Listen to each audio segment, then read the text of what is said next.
You used to love it.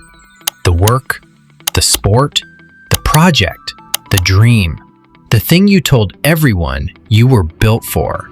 But somewhere along the way, it stopped feeling like love. Now it feels like a debt you keep paying.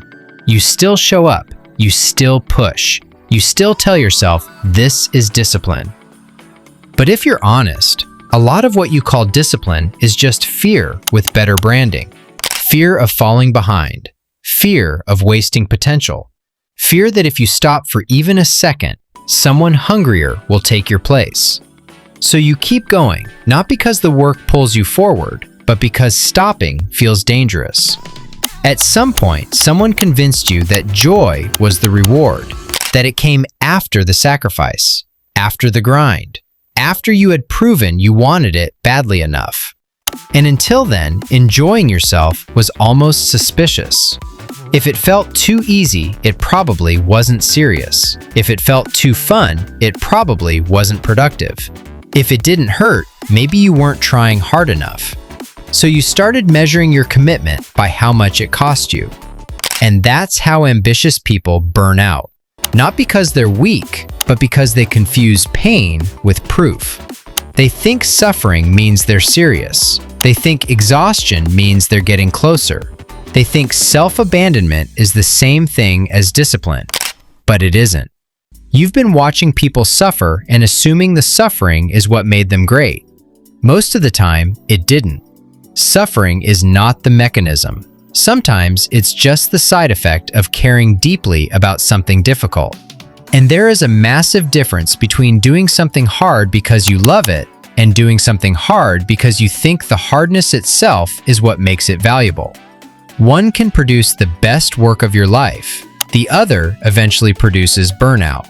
And from the outside, they can look identical, right up until the moment they don't. Think about whatever you're chasing right now.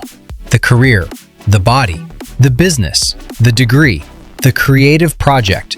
The version of yourself you keep promising is waiting on the other side. Now ask yourself honestly, when was the last time you actually enjoyed the process? Not the fantasy of the result, the process, the daily doing of it. If you had to think too long, that's already information. Because there are two versions of you that can look exactly the same from the outside. Version 1 works hard because they're afraid. Afraid of being ordinary. Afraid of disappointing people. Afraid that without achievement, they won't know who they are. This version can get very far. Fear is powerful fuel. It can wake you up early. It can make you obsessive.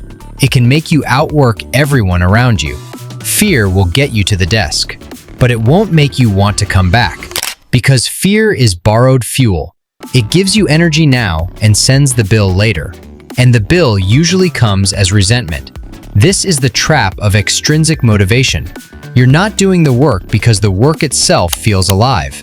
You're doing it because the outcome protects you from shame, the medal, the money, the status, the validation, the proof that you didn't waste your life. And that system works until it doesn't.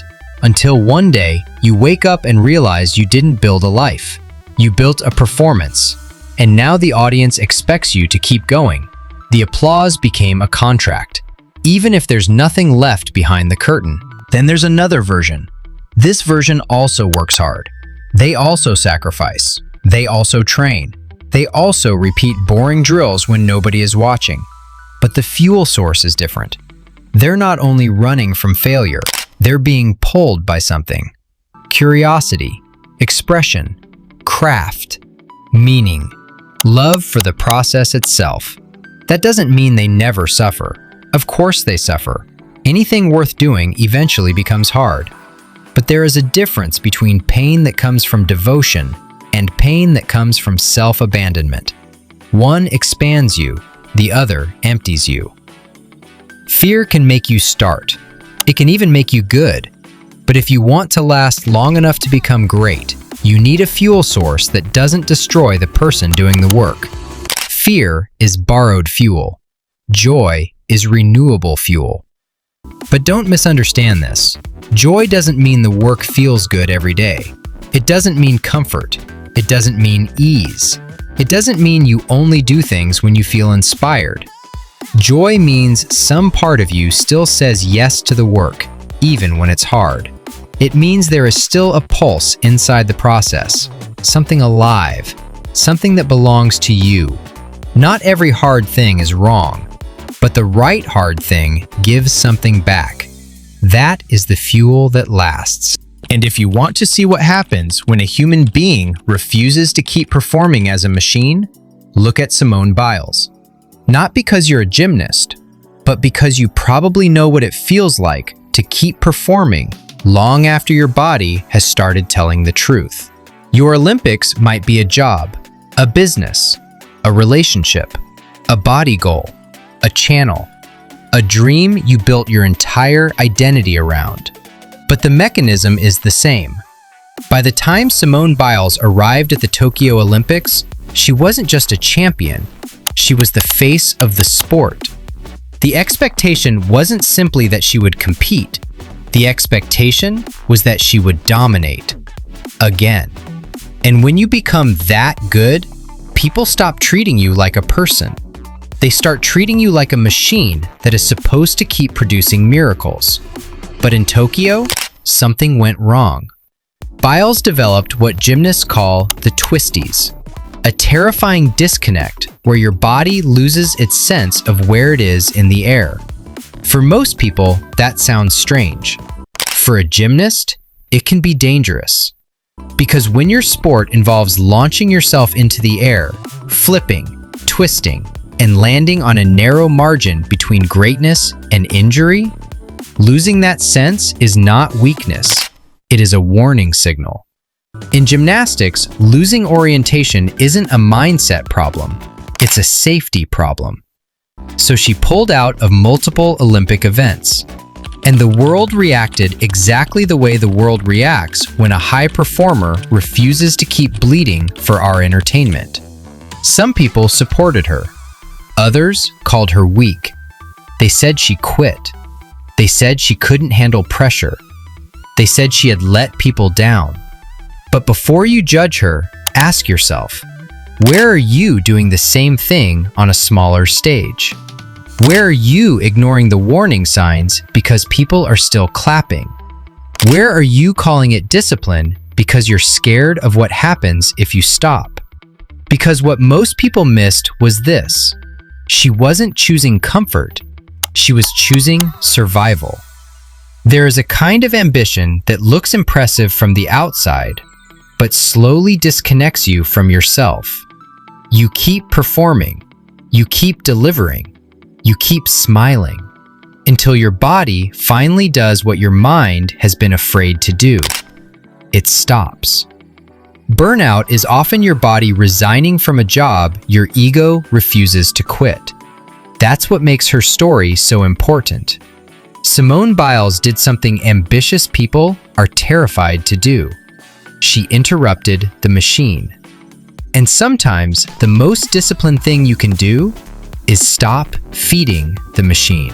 When Biles returned to competition, the story wasn't simply, she came back and won again.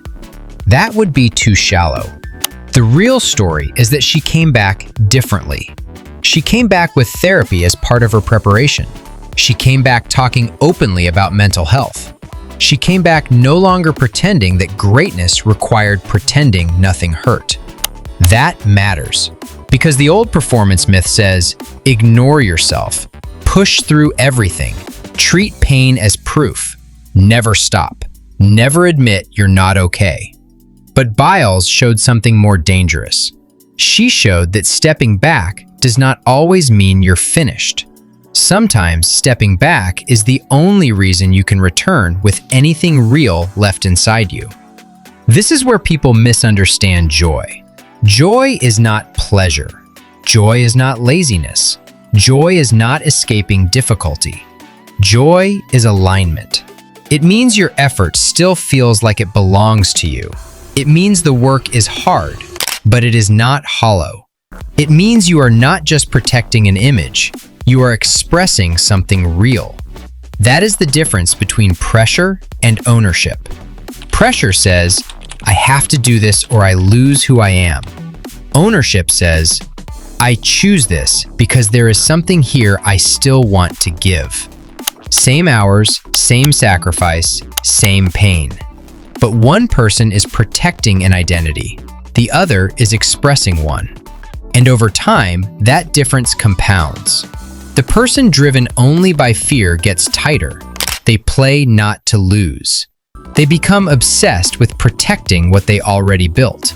But the person who still has joy in the process can risk more, create more, recover more. Because they are not only defending a reputation, they are still in relationship with the work. That is the joy advantage. Not that joy makes everything easy, but that joy gives difficulty somewhere to go. So look at your own life. Where are you still showing up, not because you love it, but because stopping would threaten your identity?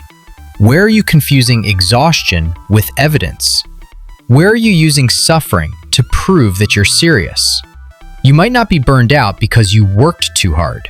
You might be burned out because you kept working for something you no longer wanted. That is the trap ambitious people fall into.